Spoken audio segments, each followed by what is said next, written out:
Well, hello!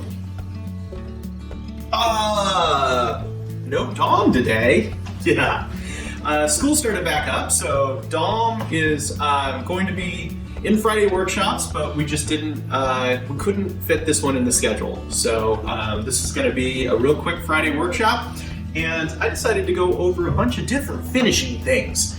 And so real excited about finishing stuff. We talk about finishing a lot on the channel, and so I thought this was a good opportunity to go over different things that you can use to finish your project. So I just grabbed a few things. If this is something you guys like, we can add more things onto the next one. So we'll go from left to right here on my left to right, your right to left, I guess. Mineral spirits. We use mineral spirits all the time to clean projects. And what mineral spirits do is when you cut wood, there's a bunch of sawdust and junk that gets on there. There's a bunch of grime, there's whatever. Sometimes there's oils. If you use pine, there's some tar, that sort of thing. That cleans all that junk off and preps the surface for it to be finished. And so we use mineral spirits on just about every project when we're in our finishing part of it. This right here is stain, but this is outdoor stain. And this is what's called a transparent stain. And so transparent stain is where you can kind of see the grain through the stain. If you get, we use these on our planter boxes, this seal on the outside, of course, of the planter boxes. And you can use them on the inside too if you line them with plastic. I mean, it's not that big of a deal.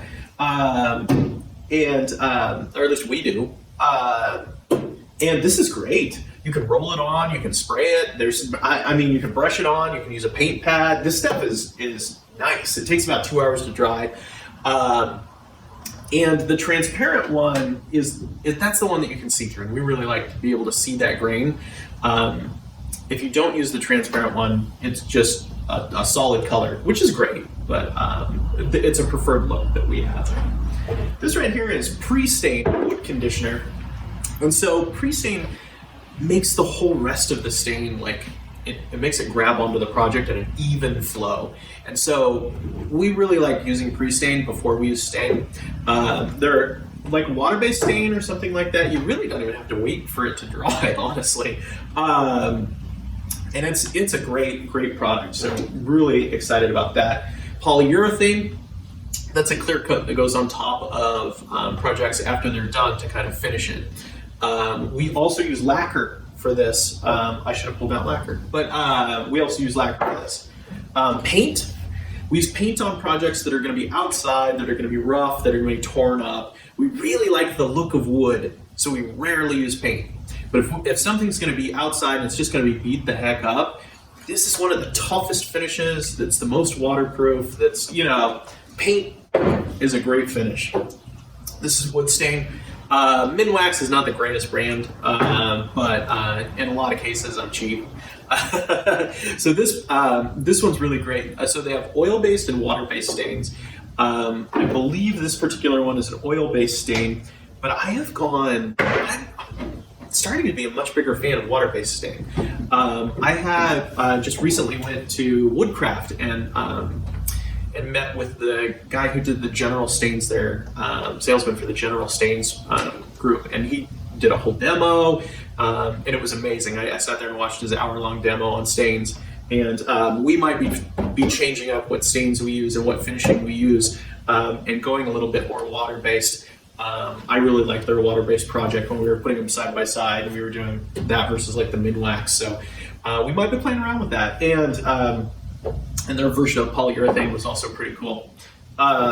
Paste wax. So paste wax is finishing. I put paste wax on the surface of like this workbench.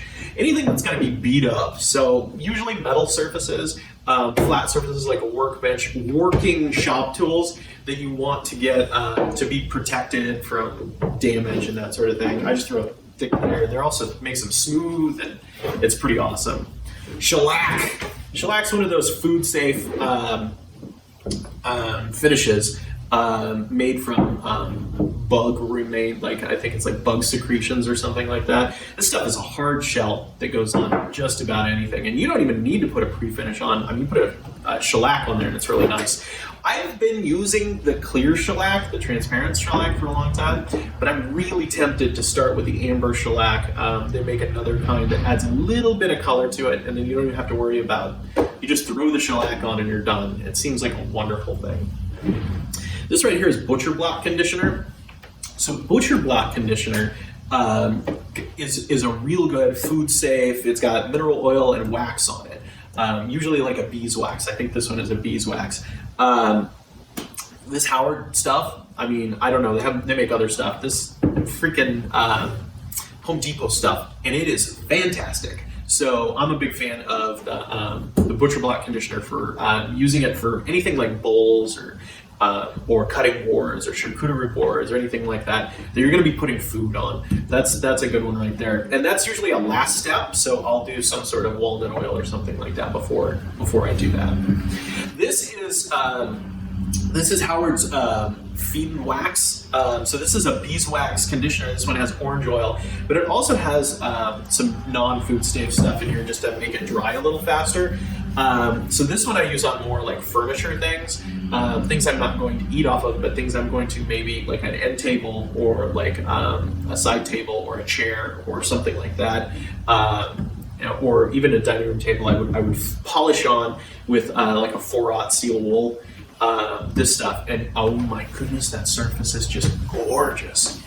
Last but not least, is my favorite finish of all time is the walnut oil. I really love walnut oil. I love the look that it gives to wood. It's so natural. I love it does a little bit of water resistance. I love the fact that it's not only just food safe, it's an actual food, right? You get it in a grocery store instead of the hardware store. So it's really safe. You could eat it. People use it on their salad dressing. So I'm absolutely a big fan of it. I'm a huge fan of the smell. I love the smell of walnut oil in the morning. And walnut oil is by far one of my favorite finishes. As far as like cons about walnut oil, it does take a little bit longer to dry. So it's like 1 or 2 days in between drying. But it's just, I don't know. As much as I've worked with stuff, I mean, all this stuff, I usually put a walnut oil on and then maybe I'll put some sort of finish on top of it, like this one or this one, or polyurethane or like a lacquer or something. But sometimes even just, if I'm doing wooden spoons, I'll just put walnut oil and we'll just leave it at that.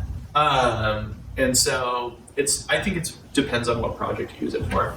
Anyway, this is step one of some basic finishing overview. So let us know what you think, and when we get Dom back, we'll get into some more exciting videos. So thank you.